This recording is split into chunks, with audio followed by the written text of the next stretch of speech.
Direkt an der Universitätsstraße im 9. Bezirk steht ein monumentales Ensemble des strengen Historismus.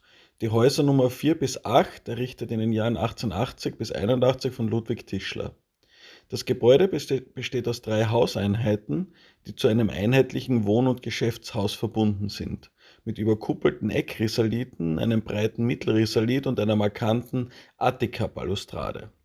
Tischler gehörte zu den meistbeschäftigten Architekten seiner Zeit.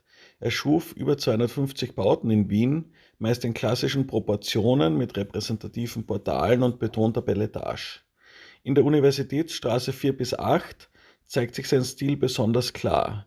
Streng, symmetrisch und doch elegant. Selbst die 3 Foyers sind unterschiedlich gestaltet, mit Pilastern, Platzl und Tonnengewölben. Dieses Gebäude ist somit ein herausragendes Beispiel jener Gründerzeitarchitektur, in der selbst Mietshäuser zu Monumenten des Bürgertums wurden.